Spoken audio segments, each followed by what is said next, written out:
வாழ்க்கையோடு நல்ல முறையாக வாழ்ந்திருந்த மனிதர் கேள்வி கேட்கப்பட்டால் சிறந்த முறையில் அந்த பதில். இது இவ்வளவு நேரத்தில் நடக்க போகுது தெரியுமா?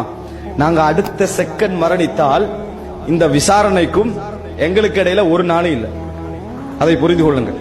அதான் மிக பயங்கரமான அம்சம். நானும் நீங்களும் மரணித்தால் இந்த விசாரணையை சந்திப்பதற்கு ஒரு நாள் இல்லை. ஏன்?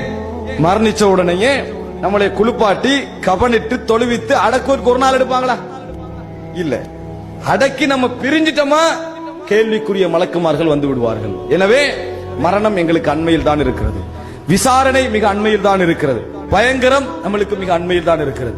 இந்த விசாரணை முடிந்தவுடன் அவர் நல்லவராக இருந்தால் முதலாக நரகம் காட்டப்படும். ஏன் காட்டப்படும்?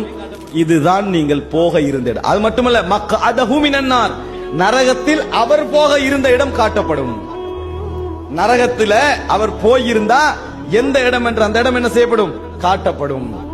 நீ இந்த இடத்தான் போக இருந்தாய், நீ செய்த நன்மைகளின் காரணமாக உங்களுக்கு சொர்க்கம் என்னது வழங்கப்பட்டிருக்கிறது. தீய மனிதராக இருந்தால் சொர்க்கம் காட்டப்படும். அல்லாஹு தஆலா எங்களை அந்த மனிதர்களில் ஆக்கிவிடக் கூடாது. சொர்க்கம் காட்டப்படும். நீங்கள் போக இருந்த இடம் இது. இந்த வார்த்தைக்கு தானே நான் சொல்லுகின்ற நேரத்தில் வேணுமென்றால் ஒரு செய்தியாக இருக்கலாம்.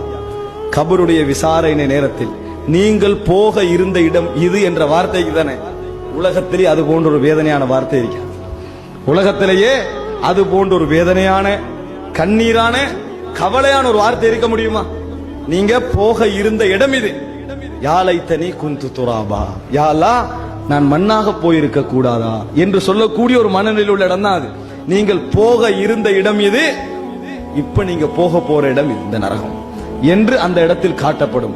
காபிருக்கு அப்படி காட்டப்பட்ட பின்னால், அதாவது ஒரு ஆயுதத்தால் கடுமையாக அவருடைய செவிப்பறையில் அறையப்படும்.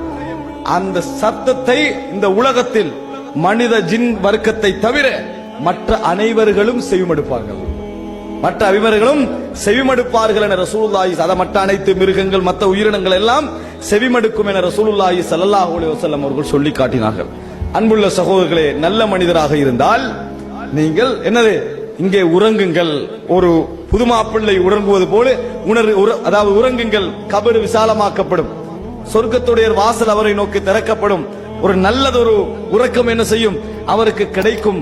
அந்த சொர்க்கம்